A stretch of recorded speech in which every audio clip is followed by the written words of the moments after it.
ഗോളം മൂവി ചെയ്യുന്ന സമയത്ത് ഞങ്ങൾക്ക് എല്ലാവർക്കും ആക്റ്റീവ് വർക്ക്ഷോപ്പ് ഉണ്ടായിരുന്നു കേട്ടോ. ആക്റ്റീവ് വർക്ക്ഷോപ്പിൽ ഞങ്ങൾക്ക് പേഴ്സണലി പറഞ്ഞു കഴിഞ്ഞാൽ നല്ല ഉപകാരം ചെയ്തു. നമുക്ക് ക്യാരക്ടർ പിടിച്ച് ചെയ്യാൻ പറ്റി.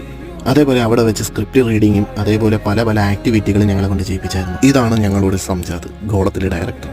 ഗോളത്തിലെ ഡയറക്ടറായിട്ടല്ല നമ്മൾ സംസാരിച്ചത്, നമ്മളൊരു ഫ്രണ്ടായിട്ടാണ് നമ്മൾ കൂടെ നിന്നത്. അതുകൊണ്ട് തന്നെ ഗോളം പാക്കപ്പ് ആവുന്ന സമയത്ത് ഞങ്ങൾക്ക് എല്ലാവർക്കും ഭയങ്കര വിഷമമായിരുന്നു. ഞാൻ 40 ദിവസം നമ്മളൊരു കുടുംബം പോലെ കഴിഞ്ഞ ആൾക്കാരാണ്. പെട്ടെന്ന് ഒരു ദിവസം പാക്കപ്പ് ആവുമെന്ന് പറയുമ്പം നമുക്കത് ഒരിക്കലും സഹിക്കാൻ പറ്റിയില്ല. എല്ലാവരും തമ്മിൽ ഭയങ്കര ഇമോഷണലി വിഷമവും കാര്യങ്ങളൊക്കെ ആയിരുന്നു. അതേപോലെ ഏറ്റവും കൂടുതൽ ഞങ്ങളെ വിഷമിപ്പിച്ച ഒരു കാര്യം എന്ന് പറയുന്നത്, ഇത് ഞങ്ങളുടെ ഗോള മൂവിയിലെ ഓഫീസാണ്. സെറ്റ് ഇട്ടതാണ്, ഓഫീസ് പൊളിക്കുവാണ്.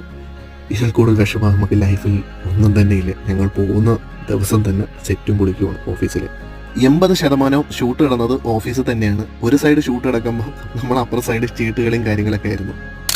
എൻ്റെ ലൈഫിൽ ഒരിക്കലും മറക്കാൻ പറ്റാത്ത നല്ല നല്ല നിമിഷങ്ങളാണ് ഗോളം എന്ന മൂവി കാരണം എനിക്കുണ്ടായത്.